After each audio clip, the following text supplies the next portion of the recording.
All right. And with that, we are going. And holy cow, we've got a lot of fantastic artists with me tonight. I'm Dan Crosier with COFOH Live Undead. And it seems like I've been knocking out a lot of these interviews in the last few days. But I'm here with some amazing horror artists and comic book illustrators. Stan Yan, Joe Blablazo, right? That's me. You said it right. Robert Elrod and Kevin Gentilcore. And Joe and Kevin, I absolutely love your backgrounds. They're so inspiring and motivational. We're all about the man meat. Yeah, man meat. You don't like my background? I put this shit up myself. How much more motivational can you be? Well, that's fantastic, but where's the biceps in it? Oh, Work it out. Look at that guy. And then that's why we can't do this in person, because we all grabbing your biceps right now. Yeah, we would. aren't big enough. So beefy, that Robert. And then we got Stan with his Walking Dead art in the background. Oh no, it's the Queuing Dead. It was a book cover I did for a British zombie anthology. Oh, nice, very cool. Cool. That's pretty cool. So we'll go around a little bit, round table, so to speak. And boy, I can't talk. Oof, yikes. But go around the table and talk a little bit about each of you and what you do. Kevin, why don't you go first? Who are you? Where the hell do you come from? And how the fuck did you get into comics? I'm Kevin. I came from a muddy hole in the ground. Excellent. Conjured, yeah, some sort of ritual. How did I get into comics? I lost a bet, and this is the price I have to pay. Nice. All right, Robert. Hi.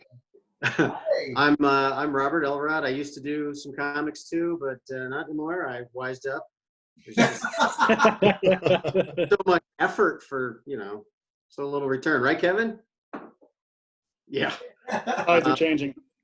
Yeah, so I do mostly one-off illustrations, mostly horror. I do the occasional book cover. In fact, I've got 2 more on my plate right now to do, so that's mainly what I'm doing these days. Nice. Yeah. That's cool. Joe, how about you? I'm originally from Tatooine, or El Paso, Texas, as it's called. And I've been doing comics and drawing monsters or whatever since forever. And then I finally was just all, maybe I can make some bucks. And I'm still waiting. I'm glad you're patient. Yeah. Yeah. Uh, Super patient. Yeah. And Mr. Stanford, I like how it's oh shoot! I should have changed my name. No. No one needs to know that. Yes. Nobody's supposed to know that. It must have me logged in as my RemCAD account, because they make me use my full legal name. Oh, you have your middle name, or is that? There we go. I changed it. Right. So, yes, I'm Stan, and I grew up here in the Denver metro area. I'm a graphic novelist and zombie caricature artist, I guess, is what I'm mostly known for. And I'm actually teaching, as I'd mentioned, at RemCAD now. So I'm teaching sequential art there. Thank goodness, because that's something I can actually do remotely. So I'm still employed. That's good. Nice. Well, that's good. Yeah, how are you guys handling all this coronavirus stuff? You obviously Not handling anything. That's the point, right? Can't, Not handling anything. That's the idea here, right? Yeah. So everybody's in good health then. So far, Yeah. Stanford. Chilling with the Hulkster, being healthy. He is. That's nothing but health. That mustache. No roids used in that mustache. I don't Only- believe it. Only the finest HGH. Nice. Nice. Well, I'm glad you guys were able to come out to tonight and on Zoom and everything. So you guys have been illustrating and creating comics, except for Robert. He got out of that game. He was wise.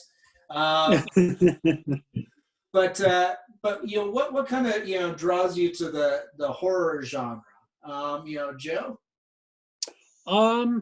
That's just kind of like that's the kind of I guess art and entertainment that I consume.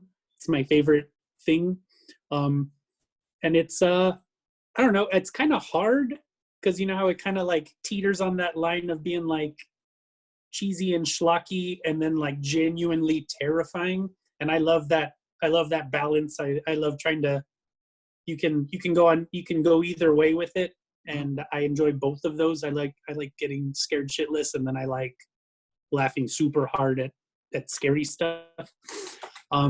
So I just swim in that pool, and whenever ideas come up, they're usually in that vein. So I chomp on it and I stick on it until it either makes me laugh or it scares me, and then I feel like I did a good job. Nice. How about yourself, Kevin? I like the opposite end, the cheesy, schlocky, stupid end. That's mostly where I dwell. Really hard pressed to try to make anything legitimately scary or horrifying. It's more just stupid monsters and slimy shit and ridiculous plots and cheeseball nonsense. That's my playground. Nice. And Kevin, you were working on that. Was it what's that schlocky fun book that you're working on, like Bear Kano or something like that? Bear Kano, yeah. Yeah. I know I've got one issue, but didn't you come out with another one? I did, but it was very low print run, which means my buddy printed off on his printer and stapled that shit together. I brought it with me to cons and threw it at people who bought shit. And mostly it was just, I don't want to get too political here, but mostly it was just those Comic Gates assholes getting their guts ripped out for 24 pages. And Nice. I stopped selling it, so That's pretty fun because I think it was you were doing that. It seemed like in response to like Sharknado. Maybe inspired by Sharknado, yeah. There's not enough animals being merged with weather phenomenon, and it's kind of past. It's a shame, yeah. Yeah, Robert. Yeah, I've been noticing that a lot of the stuff that you've been coming out with. Your style has really changed, and you've been in the 10 or plus years that I've known you. You've been really able to really try your hand at a lot of different mediums and a few different styles. It looked like. Recently you seem to be working on a lot of graphite. How's that? Is that a fun mess? It's well, there's a lot of experimenting you can do with that too, because I play with graphite powder a lot. Oh, cool. Sometimes I'll mix that with water on clayboard, and you can lift back and draw into it. So there's a lot of experimentation and a lot of things you can do. But yeah, I've been mainly working with graphite, and it's fun, but it gets very tedious too with all of the rendering and shading that I'm doing. But yeah, I'm enjoying it quite a bit. I like to digitally color it after I get done with the drawing. So, cool. I can extend the life of a piece. I have an original to sell, and then I can just go crazy with color digitally in Photoshop, and then make prints and do book covers. Nice. I remember you being so tactile. So that's pretty cool that you've been able to do Photoshop. Have you always been doing Photoshop? I know most of you guys do a lot of digital work. I unfortunately still can't to save my life, but that's pretty refreshing that that you're doing that too, Robert. Yeah, back in 08, 09, I was actually doing full digital paintings. Wasn't very good at it. It wasn't I decided that wasn't my forte, but I've been taking ink drawings for years too and adding digital color to those. Nice.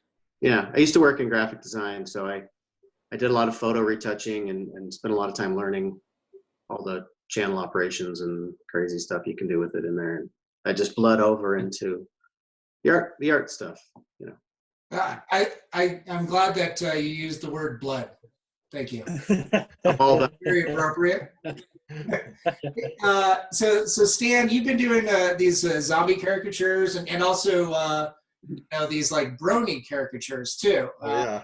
I remember when you and I would meet up with Stacy out at San Diego Comic-Con, and after I had my first panic attack there, it was pretty exhilarating watching you just work. You're just kind of that workhorse, going to town while she's pulling in commissions, and you're constantly doing that thing. And that's something that you continue to do. How long have you been doing that, really? I mean, it seems like it's been a while. I started doing zombie caricatures in 2006, believe it or not. So it's been a while, and it's been a journey, and it's evolved as well. And as you'd mentioned, somewhere along the way, I started doing My Little Pony caricatures of people as well, which is kind of fun because, when Stacy is out there, talking to people, she'll ask them if they'd like to be drawn as a zombie or a pony. And a lot of our customers they're like two disparate ideas. And so that makes them stop, do a double take, like, did I hear you right? Nice. Do you do? And, basically those are just two ends of the opposite ends of the spectrum to get people to come and talk to me or to us. And, inevitably I'll draw all sorts of stuff that are not zombies or ponies, but, I've done cyborg-catures, koala bear-catures. The weirdest one I did was a Beauty and the Beast couture where the girl was also a velociraptor and Nice. was wearing like employee clothes from Jurassic Park. So that was probably the weirdest one. I was just going to say, is that inspired by Velocipaster? No, but I heard about that. My friend watched that movie. Now I got to go see it. So yeah, I started watching it this morning. Actually, it's really good. It's as silly and as stupid as you think it is. So you would recommend it to Kevin then, huh? I would recommend it to Kevin. On my Amazon queue already, so. Oh, definitely catch it. It's fun for the whole family. Except for yeah? Yeah. So a 10-year-old could watch it? No, I said the exception is Milo. Okay. Which means he probably will because he's a kid and he needs to defy you. That is the How can you resist that title too? What? Yes. Yeah. Velocipaster, yes. Yeah, most definitely. I'm going to Amazon right now and adding it to my queue. Nice. See, we got to have our priorities. Right. Welcome in the COFOH quarantine, movie yeah, definitely. Yeah. So some horror fan questions, like Kevin, what's your favorite horror media, like film, TV? Is there a specific movie or TV show that stands out? I think just for my taste, film and television are kind of where horror excels at the most. I do like horror literature, horror comics and stuff, but I think movies and television encompass all the elements that you need for horror, really. Could just be because I'm lazy and I just like everything shoved in my face. I know that feeling. Right. I mean, I guess my favorite horror movie is Alien, and I don't want to hear about how it's a sci-fi or anything. It's a horror movie. That's it. I'm done. Yeah, totally. Not in the mood to debate it. Oh, we're not here to debate.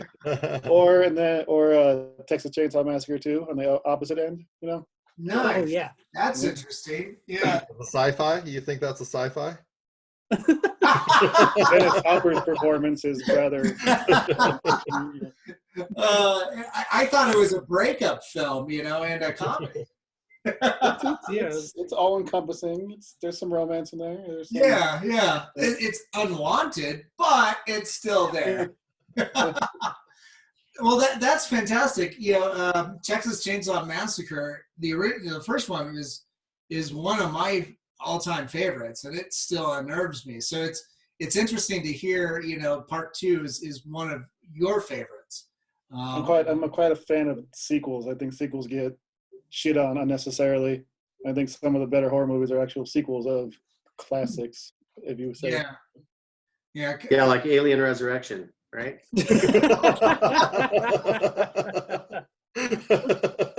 Yeah, don't sleep on AVP. The crossovers too. Nice. Yeah. Robert, how about you? The Exorcist was the first one that I remember my cousin scaring the crap out of me with. So that's been a long time favorite. But I've always loved stuff like Return of the Living Dead. Just the campy goofiness of that. I love that stuff. And Evil Dead movies. Those are some favorites. Nice. Yeah, that and Alien, but I like it for its sci-fi trappings. That movie's about a monster that has a dick for a head. That's horror. He's got that second mouth, and the head looks like that. All he wants to do is penetrate. Just like our president. This became a political show. That's a horror roast. Horror roast. Nice. Hey, so what about you, Stan? What do you tend to gravitate towards? Just from a time efficiency standpoint, because I'm a slow reader, movies and TV shows as well, but I do love horror novels as well, just because I tend to have a very visual mind. And so things that I'm reading tend to be way worse in my mind, and then when they make them into the movie, it's just so disappointing to me, because It was so much scarier to me. Although at this point in my life, I'm like so desensitized to everything that, and the funny thing is I'm a comic artist, and I feel like comics to me are like one of the weakest media for horror, in my opinion, because it either doesn't have like the audio and the editing of a movie, but then it's got too much visual information, so you don't let my imagination make it worse than whatever the artist is drawing. Mm-hmm. And as a result, my one of my bucket list items is I want to write and illustrate a comic that actually scares me, because it's just there isn't one out there that scared me yet. So what would that comic book look like? I don't know. I think it probably would be a lot like old horror movies, where like the situations and the reactions of the characters and the monsters maybe being off panel would off screen would probably be more of how it would play out. That way people reading the book would still have their imagination doing some of the heavy lifting for them. Not because I'm a lazy artist, mind you. There's a little bit of that. like what Kevin was mentioning earlier, like Alien has a lot of that. You don't see the creature. That's one of my favorite movies as well. Yeah, it's so well done, and it sets up the mood and the isolation and the claustrophobia. So well because of that. They don't reveal everything. There's no need to. You wait for the it's telling me to upgrade. Mine says a remaining time 9:47. It's like a countdown. Yeah. What happens at the end? What do we need to confuse? Yeah, so this stupid thing. Just a second. Now you said you don't like it to edit. You got to leave this in. Oh, no, I yeah, I'm totally biting that bullet. Oh my God, this is hilarious. So, okay, so I'm going to payment methods and everything like that. And Oh, because you went over 40 minutes. I could have hosted it. yeah, well, I have a paid account, so. yeah, the other thing too is the more people you have on it, the quicker it eats up that charge. So if I'm just like doing an interview with one person, then that logo does, or that hey, times a wasted doesn't pop on. So at least I that's didn't know that was a calculation in the whole thing. Yeah, apparently so. Let's see here. That's payment method. You have to send Zoom their stimulus. Yeah. Yeah, did you guys get your stimulus checks? Today, yes. So Oh, stimulated. You Trump feel bucks. stimulated? This is the most exciting thing I've done all day. I know, I can finally fix my car. I'm just glad you guys can't see my hands. Oh, just a second here. That's why this is so stimulating. Well, if we didn't have all these muscles and biceps all over the place, you know. I know. Yeah, The masculinity is just erotic. Robert can't restrain himself because of it. I don't know if you guys can tell, but Hulkster totally letting him go in that hot tub. Nice. He's so gross every time he does it. No jets in this tub. Yeah. He's not farting either. You want the bubbles, brother?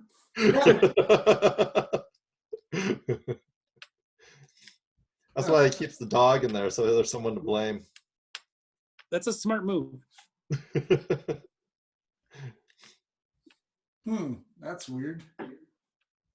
Yeah, let's see here.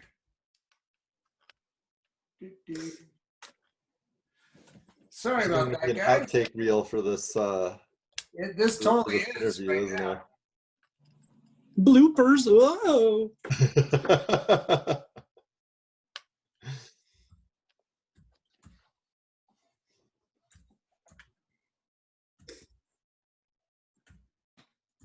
Sorry about that. No So worries at all, man.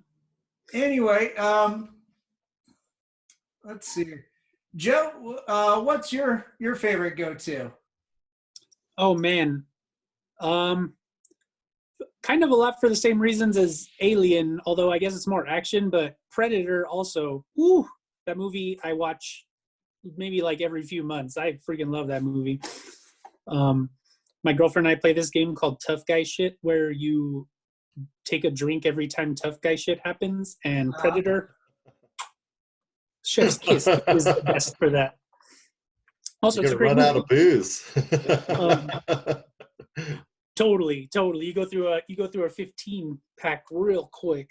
But also kind of going to like what Stan was saying as far as like comics being like super tough to do horror, and it's so true because you can't really do like a jump scare in a comic unless you like Page turn. turn the page all quick. Like, but there have been a couple like that one Hellboy story, The Wolves of Kala, where Kate first sees the like ghost wolf thing.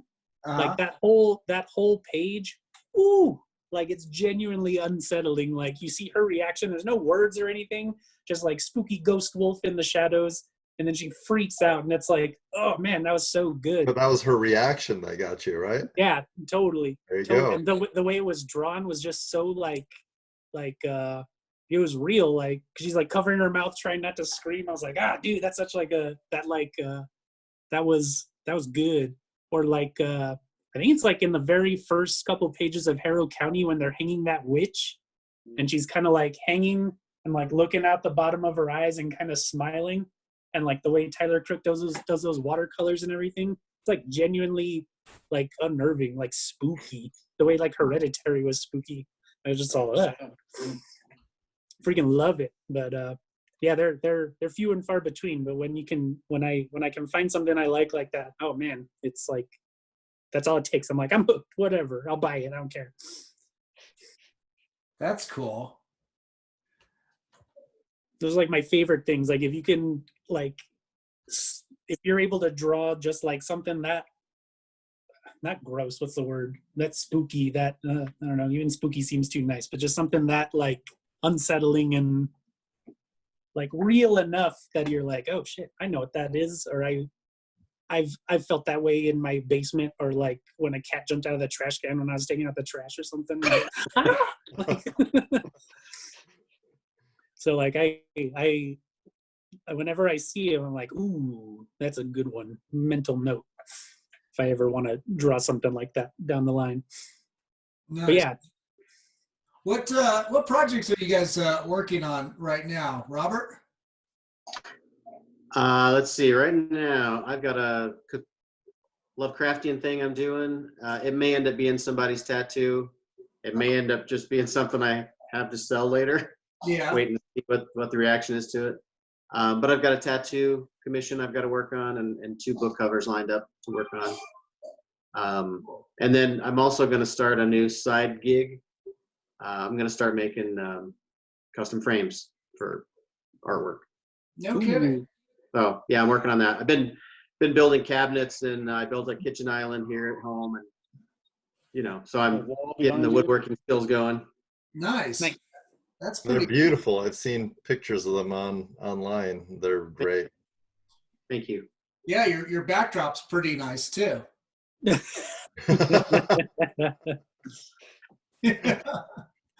That's cool. Kevin, what are you working on these days? Oh shit. My main project is getting over my artistic existential crisis that I'm in right now, which is in itself kind of horrifying. So that's got a lot of work going on. Otherwise, I'm doing more Marvel sketch cards. I think they're fun. They pay for shit, but Cool. I like drawing those stupid characters, and people really get a kick out of them. And I don't know. Yeah. Besides that, we got Creep House Comics in the background, which I'm kind of dragging my heels on. So my partner Will's probably not too pleased about that. But the newest issue of Crush McNulty, which is not horror related, sci-fi pulp stuff, is right in the hopper. I just have to draw it. So that's kind of what I'm doing. Well, that's cool. Yeah. Fun. With the sketch cards too, because those things go out with all the Marvel cards, right? So you get like a piece of original artwork in a packet. Yeah, that's how it works. They asked me to do them like 12, 15 years ago, and then I just haven't stopped. They just periodically someone's like, "Hey, you want to do this?" I'm like, "Okay." So Okay. they got more restrictive over the years. They used to let us draw whatever the fuck we wanted. Now they have really specific, rigid guidelines. Thanks, Disney. But yeah, I was just gonna say, you should draw like Man-Thing and stuff, like fucking up other jerks. And now it's like, you can't draw that. You can't draw 150 Man-Thing cards. Like, whatever. I guess I'll draw a fucking Iron Man just so you're happy. But that's pretty easy. Yeah. Just do a bunch of portraits of Iron Man. Give him a little bow tie and stuff, and a sexy drink or something. But then you they're have to be even really like specific about it. This is another thing. Another horror is the legal system that Disney has going on here. Yeah. Like you have to draw him. He can't look like Iron Man from the movies, Robert Downey Jr. And his iron suit can't look like the Iron Man suit from the movie. But if you draw Tony Stark from the comics, that's okay. But doesn't that guy look like Robert Downey Jr.? I just drew him as helmet. It's super silly, yeah. Subjective. It is. Yeah. What about you, Joe? What are you working on these days? I know earlier you said you were selling a bunch of T-shirt designs. Yeah, with everything going down, my hours have been super cut, so I'm just been any old drawings I have that I'm like, oh, I can make this into a screen printable shirt design. So I've been doing some work with some local shops, did some work with Lab 7, did some work with Small Print Shop to just make some spooky shirts. I just got an iPad, so I've been like learning on that, getting more used to that. It is a weird it was a weird adjustment, but it's pretty fun, man. It's super fun. Nice. I've got And then I'm some like, Joe art right here, ow, thanks so much. right on my wall here. I can see. Yeah, only you can enjoy. Yeah, I can't do my computer now. You can see Robert's back there if I turned off the man meat, but I'm not going to. So. Yeah, don't. Oh. Because we like those biceps. Oh Yeah. man, You there's gotta. nothing more straight than those two, guys having that homoerotic, handshake in the back. That's how I say hi to all my friends. You just handshake and flex as hard as you Not, can. not right now. Not right now. Yeah. No. That's No, not not right social now. distancing right there. Yeah. I just Yeah. grab doorknobs really hard when I open them. Look how sweaty they are too. So, yeah. Oh yeah. They're all glistened and stuff, and they made sure to dehydrate for a couple days so they could get all the veins and everything. Yep. We're gonna get this up close shot. That would be hilarious if Arnold actually had a body double for that shot. It's like An it's arm double. I feel And they only have with this only one. that arm is buff. The rest of them's all regular, but they have that one arm. Yeah, the one arm. This is the stuff. Extremely right-handed. Yeah. So Stan, what are you working on these days? I know you're teaching Rocky Mountain College of Art Design class. Yeah, right? yeah. So that's keeping a little bit of money coming in as all these Good. conventions and school visits have been canceled and whatnot. But I've also had a little bit more time to work on a bunch of children's graphic novels that I've been working on. So one of them is featuring the zombie from my zombie children's book as the main character. Oh, cool. And one of the other characters in my book is the evil twins here. Okay. And I'm writing a script for them as well, because they're actually in both books. Oh, nice. So, That's cool. so and then so they're all horror, kind of horror inspired. I mean, they're all mostly humorous. Yeah. I'm like Kevin. I can't really take it too seriously. Just playing up the tropes and everything like that. But probably the scariest book that I'm working on is a kind of a young reader graphic novel about an anthropomorphic Band-Aid and anthropomorphic scab called When Floaty Met Scabby. That's the scariest book that I'm writing right now. That's I want to read that. I did do years ago as like a Kickstarter incentive. I had a big donor, and they're like, I want to make my own incentive, and so they're like, I was like, okay, they're like, I want to co-write a comic book page with you. So we did that, and it was the adventures of a scab and a piece of meat. That so I can't recall what was it called. It's like the adventures of Love Scab and Meat Flag or something like that. And it's just this scab on a knee that's it's drying off. It's almost healed. It's like what's my life going to be like? Once I peel off. Oh my gosh! And so it's having a little bit of a crisis. And then So you're trying to tell me I'm late to the game, huh? I'm just saying, I'm giving you some background so as to what not to use, but then thereby I'll probably be informing you of what to use. I think I've seen some of those characters in swimming pools. That was actually what inspired the story. It was like I was swimming with my son and we saw this Band-Aid floating by, and then all of a sudden this story kind of sprouted up in my mind. Yeah, I think there needs to be more of like this. Well, and that also ties into body horror. Like Human Centipede? Is that body horror? That was one of my most fun crossovers that I did was My Little Pony. It was a pony centipede. And someone bought that. It was a sketch cover for My Little Pony sketch cover. And before I was even done drawing it, someone bought it off of me. Whoa, wow, nice. That's great. You should do more of those. Yeah, I actually am planning on. I was gonna do a human Cenobite one where Pinhead's in the back. Nice. But they That would love be it. cool to see a My Little Pony with a lot of needles. Oh, Man. man. Well, that's pretty cool. So it sounds like you guys are, keeping pretty busy, especially during all the quarantine stuff. And typically I see you guys out there doing tons of conventions and making a lot of appearances and stuff.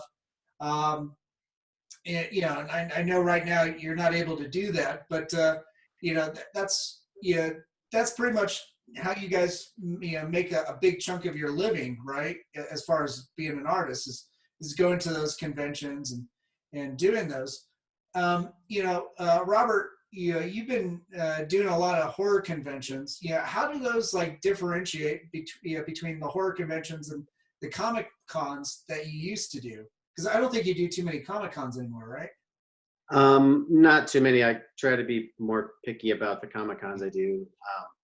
Mostly local things anymore. Right. But for me, the horror cons work out much better because it's more targeted to what I'm producing, and so it's much more likely that I'm going to get people interested in what I'm doing.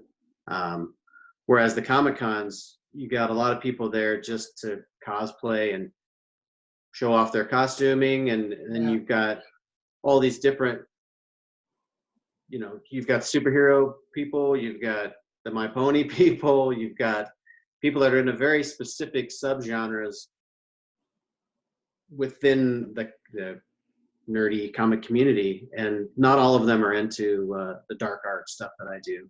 So the horror shows are much better for me because it is a targeted experience. And I've also found that as far as I've experienced, the horror fans are much more dedicated to their genre and consuming it than some of the others. Right. That's been my experience too. Like back in the day when I think we all have done Mile High Horror Film Fest at one point or another, and when I used to do Denver Comic Con, as long as I had Enigma there at my booth, I would do very well that weekend. But then when I would do Mile High Horror Film Fest, the interest in whatever you were doing seemed to be just compounded. And the turnout was like maybe 1/10 or less than that of what Denver Comic Con was, but they were just so much more engrossed and interested in what you were doing, as long as it was horror and stuff. So I think the fandom is just so much more endearing, I think. That's kind of where the zombie caricature thing really took off for me, was at Mile High Horror Film Fest, because no kidding. People didn't even care how much it costs. They're like, how do I do this? I want to do this. And like, well, it's going to cost this. I'm like, oh, like they didn't ever even considered how much it might cost. Nice. That your commissions are very affordable too. How long do those take to turn out? Like if I'm doing a one person black and white, head and torso zombie caricature illustration, I'm shooting for about 10 minutes, maybe 15 at tops. Wow. Yeah. Jeez, you are a machine. Holy fuck. Yeah. Assuming I'm not talking to a lot of people. That's a part of the reason Stacy is there, because she cracks the whip and she's like, Stan, stop talking. You got a few more waiting for you. Every now and then, can you raise your hands like, I got to take a bathroom break? It's like, no, that's why the bucket. That's why there's a bucket. I have to, be careful that I don't get that mixed up with a water bottle. Oh, geez. I hope you're looking at that. It's like, well, that looks like Mountain Dew. I probably shouldn't drink. No, she takes care of me. I mean, that's why part of the reason she's there, because if I need to take a break, then she's still there to, conduct business, make sure people aren't, stealing stuff from me or whatever. But the other thing I've also noticed at these horror-based conventions is it's actually easier to sell books at Yeah. non-book conventions, because people that are exhibitors, they're all like, oh, this is a comic book, I should sell my comic book here. So you're competing with the people that actually go to comic book conventions to buy comics. You're competing with all the other vendors that are selling comic books as well. Right. Whereas at a horror convention, I may be the only one selling a zombie children's book there. So it's easy for me to go through several cases of sales over the course of a weekend at a horror convention, whereas I'm happy to sell one case like a whole weekend at a comic book convention. Yeah, that's one thing I've noticed more often too. Yeah. Scrutinize you less too. The Comic Cons people pick up your shit and thumb through it and try to get you to do the whole song and dance and give them the story behind everything. I'm just like, it's $5.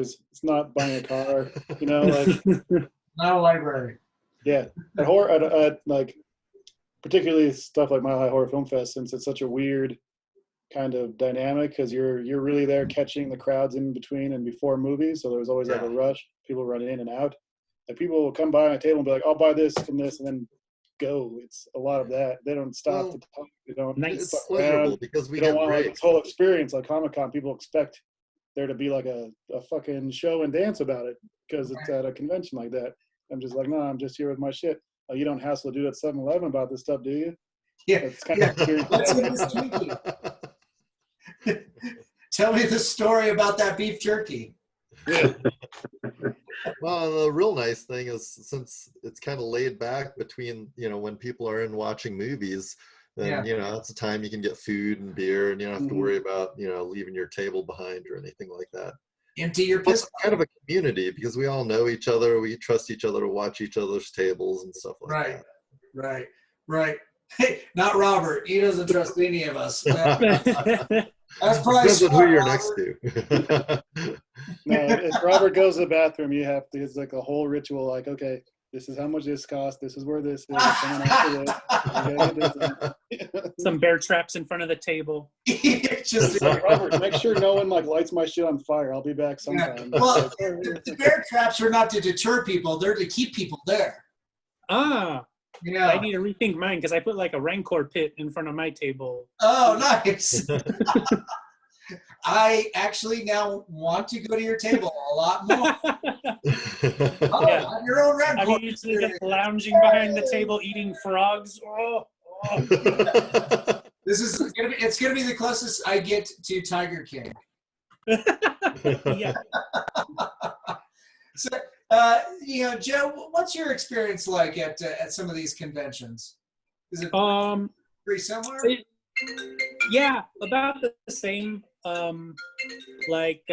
Comic conventions. You're competing with like walls of fan art, which is cool. Like I buy it all the time, but I don't make it, and so I do commissions for fan art, but I don't like make prints or anything. And so there's that whole like competition thing, and people go to a Comic-Con because they're fans of specific comics. And so it has to be like a very specific thing, like Dink or other independent cons where people are going to find new stuff.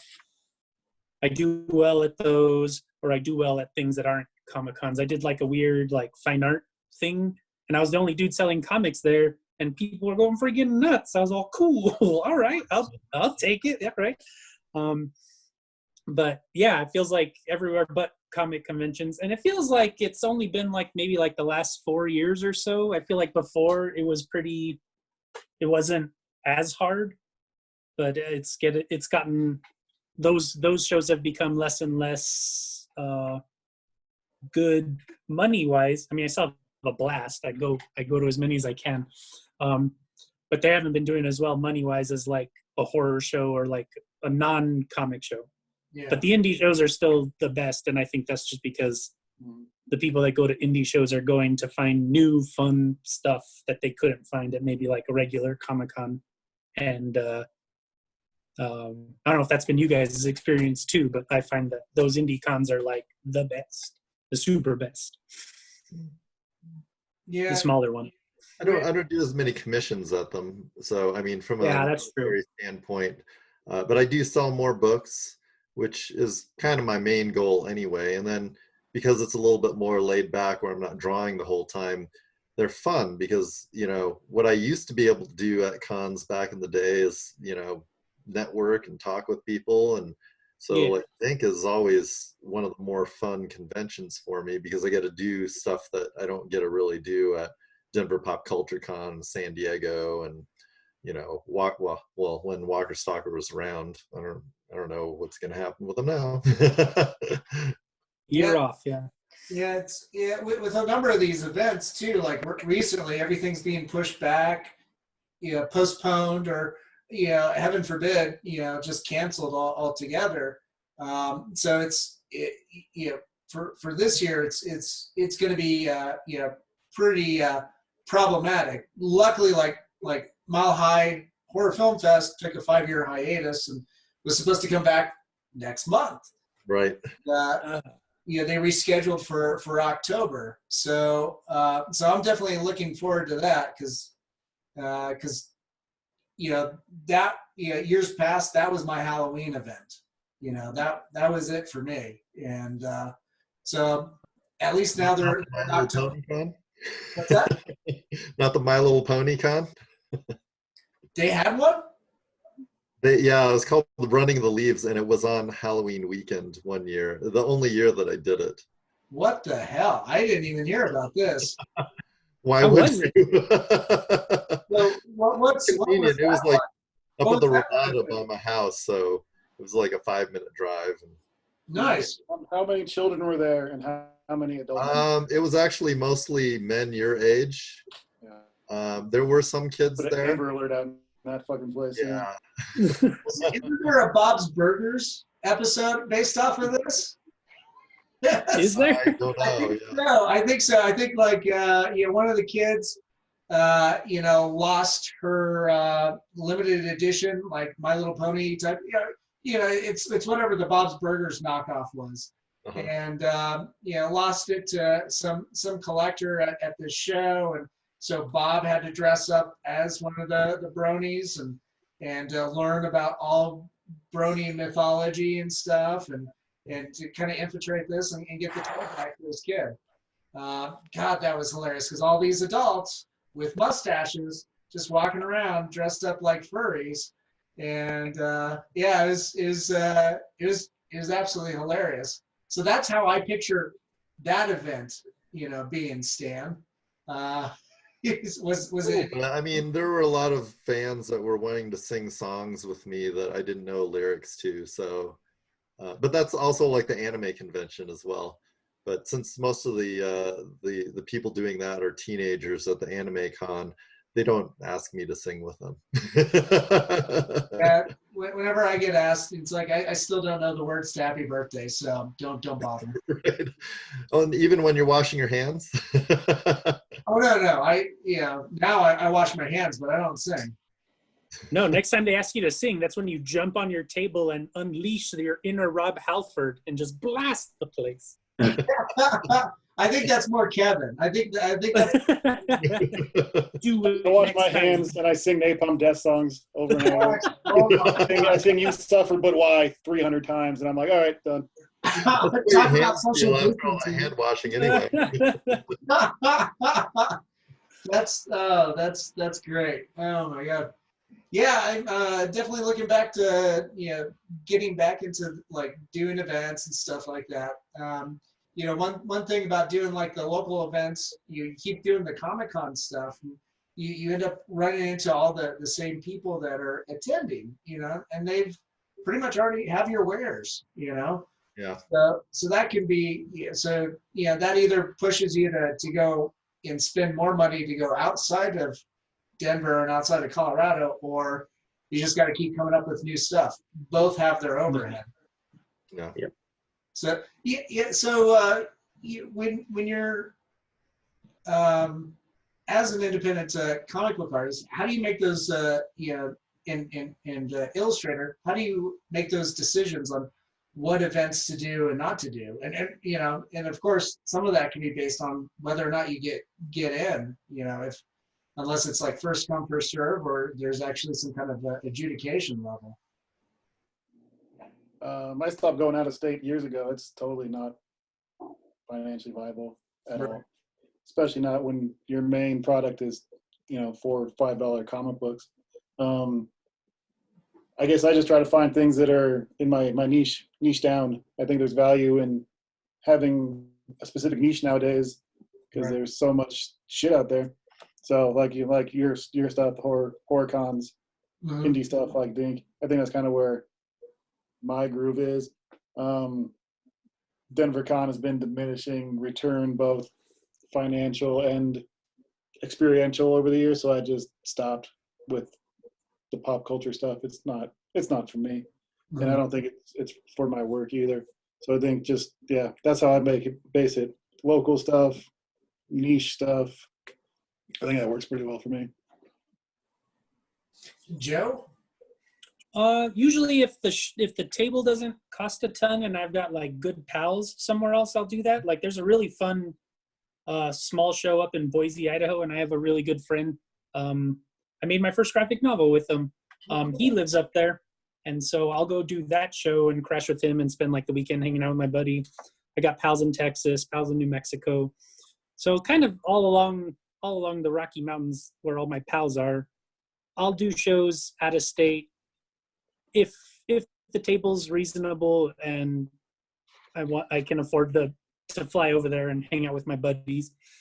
That's usually it. Otherwise, mostly local and mostly niche stuff now. Just because same thing with Denver Comic Con. I didn't even get in this last time.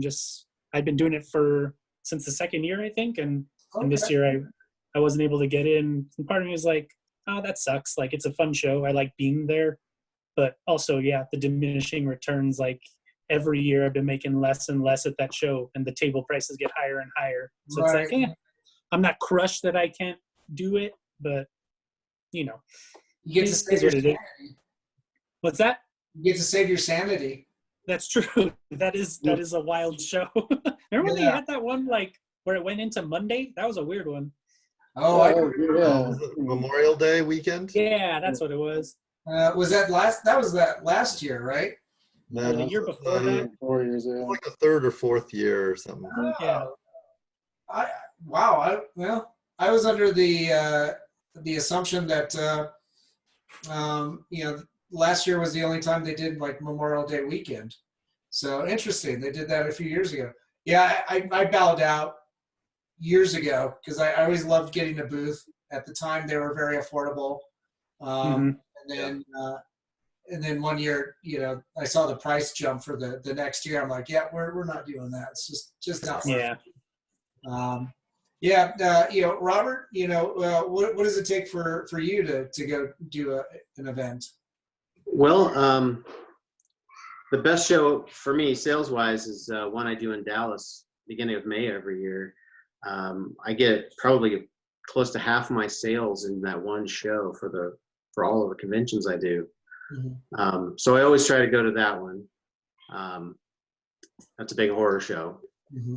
But the rest of them, typically what draws me is, is there a guest that I think will pull a lot of people in? Do I know people in the area that I might want to see again? Do I have family in the area maybe? I'll go to, the Phoenix area because I have a brother down there. I like to see him and his kids. But now that I'm here about Boise, I might have to go check that out because It's a fun show, man.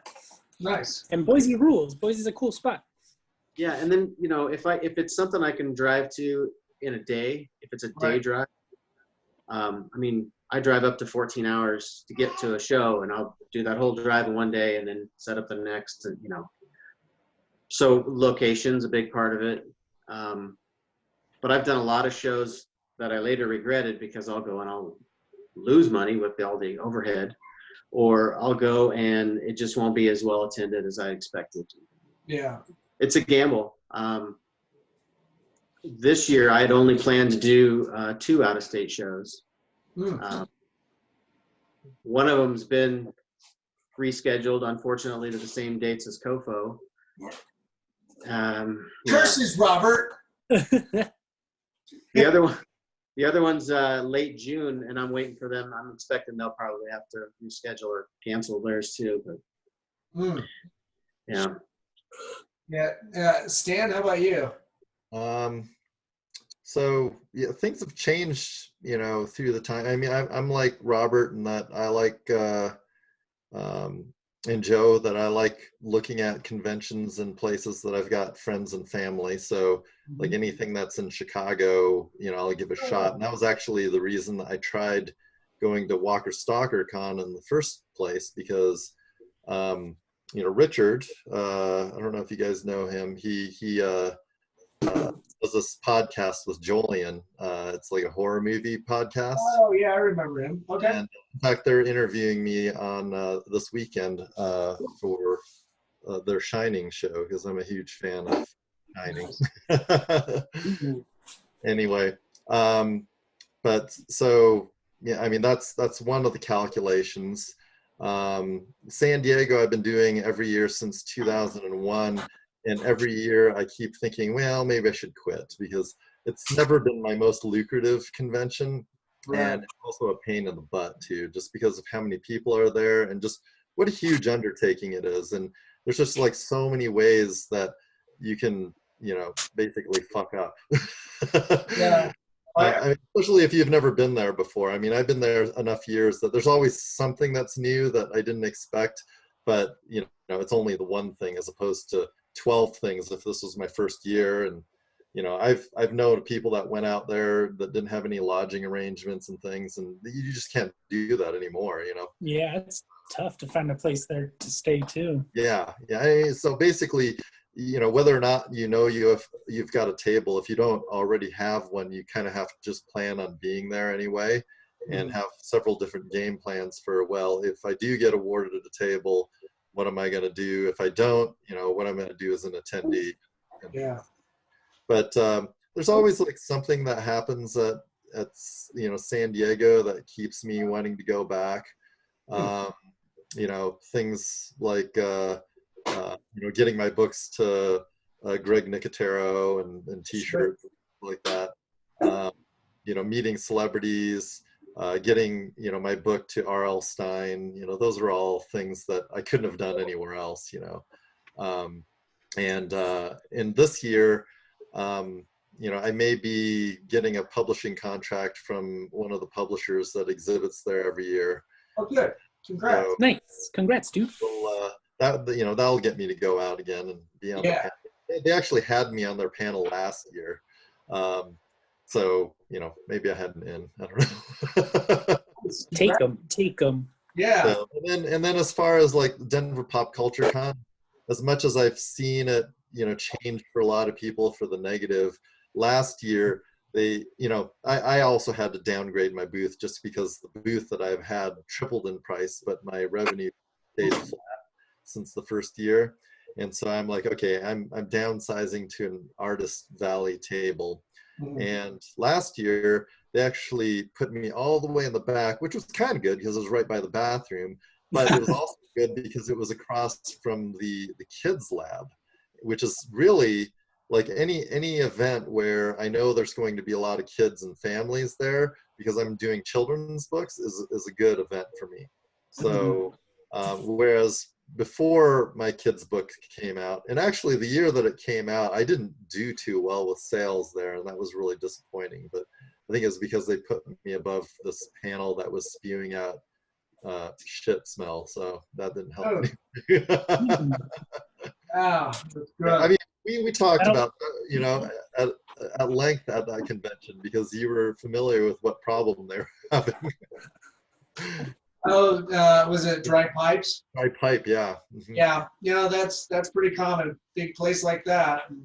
Yeah, and from what I understand, they were having that problem for a lot of the year, so it wasn't just Denver Comic Con that year either. But yeah, so it's not a fair year after year comparison, because I didn't have to deal with that the following year. So yeah, the convention center has shitty pipes. yeah, literally. So do I. Yeah, so when you're doing like out of state shows and stuff, do you like the setup of your table and your displays and everything? Do you have to keep in mind setting up, scaling down, scaling up?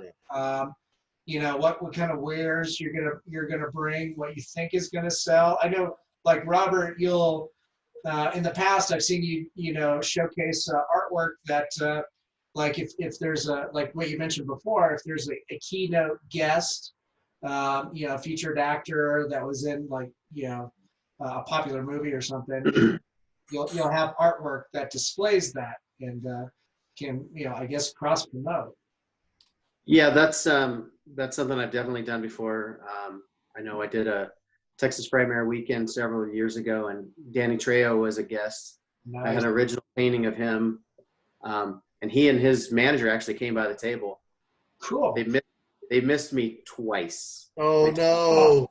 My son both times, but I did. They allowed me to go and give him a couple of prints of the painting, and so I got to skip the line and get photos with him, and it was pretty cool. Oh, that's sweet.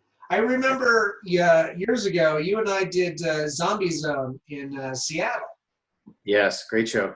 And yeah, that was a lot of fun. That one sticks out to me because I was like doing wood burning back then still too, and I was wood burning like Zombie Bambi or something. Yep, that's right. Zombie Bambi. I turned around and there's Tom Savini going through my shit. And I'm like, oh, hey, Tom, that's great. It's like, hey, let me know if there's anything you want. Happy to, just give you some of my wares. And he like turned around and just, just left immediately. He's done that to me at several shows. If you talk to him, he just bolts. Yeah. So I was just like, what the hell? I was like, did I offend him? I was like, No, you recognized. He had those stinky pipes. Yeah. Yeah. Whatever. I'd fucking charge him. Tom Savini's money is just as good as anyone else's, man. Right. I like You your. feel his fingerprints? That's right. You can sell those for more now. And so, I think later that day, Robert, I turned back around and there's Bill Moseley and Sid Haig.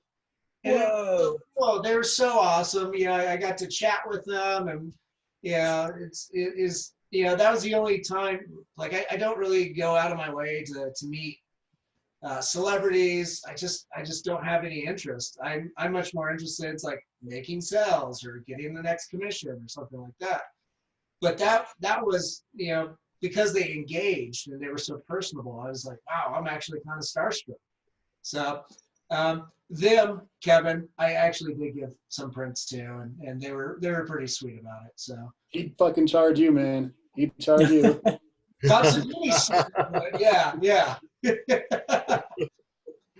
I think Kevin, did you and I weren't we at Mile High Horror Film Fest when it was over at the C Center, and we hung out with Bill Moseley and Kate Hodder?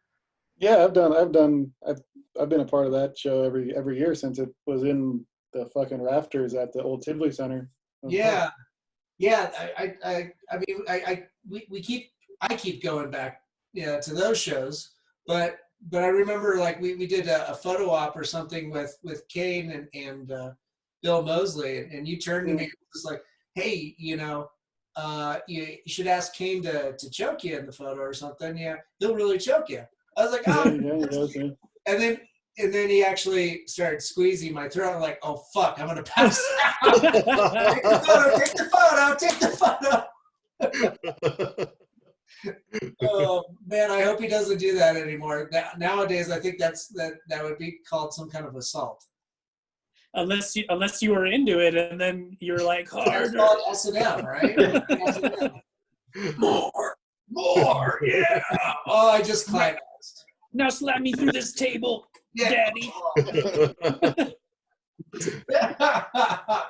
Nice. Oh man, I love how where we're going. This is. That's what happens when you've got one of these meetings is just all guys. So I know. Well, we covered bronies. We covered choke slam sex with Kane. Right. And what's left? My pipes. Now we got to talk about poop stuff. We talked about poop stuff. We got them all. Shitty pipes. Yep. Dry pipes, shitty pipes. San Diego Comic-Con, you know, that all falls into there. Yeah. Human centipedes, we got it all on this show. Oh, yeah. Right. Pony Human centipedes. centipedes with bronies, right? Yep. Pony centipedes. Centipedes. Pony centipedes. Nice. I'm gonna talk about regular centipedes real quick just to cover them all. I squished one once. It was gross. Yeah. Yeah. You know, Robert, when are we going to get your own, My Little Pony centipede? You know, it's funny talking about the human centipede thing. I had this idea years ago where I was going to do little one-page segments of just like, one might be Marvel characters. Oh, okay, yeah. I would line them all up. So you might get like 3 horror guys, 3 Marvel guys, and I'd run them across the table and just see which one sold. And then the next show, I just scoot those together and add a few more and just do some Disney characters, everything. Just work them all in there. Did you draw them all like on their hands and knees so that they connected? Yes, exactly. From one series to the next, they'd all connect. I'm surprised no one's made a crazy straw yet of a human centipede. It's probably out there. You just that's one of the top sellers during the lockdown on Amazon. You gotta have your straws, save the environment. Get a human centistraw. Boy, it sucks. Yes. Yeah. Nailed it. Oh, dear. That's awesome. So the human centipedes would be doing okay right now on the toilet paper because they really Well, yeah, that's true. the amount of toilet paper the rest of us are using. They're Yeah, they're heroes. They're all about Time recycling. left, yeah. Be okay, because we'd all be in the front. Robert, the way you described it too, I could visualize it as your letterhead. Sure. You should put some sort of randomizer so it shuffles them, you know? So each time you visit your page, it's a little different. Nice. Oh, that'd be yeah. So, guys, since we can't really leave our homes, unless you're essential workers, Ooh.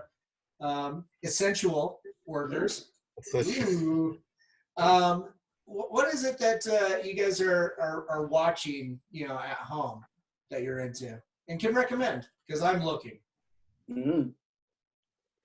Well, we've watched all 3 seasons of Ozark. Really enjoyed that.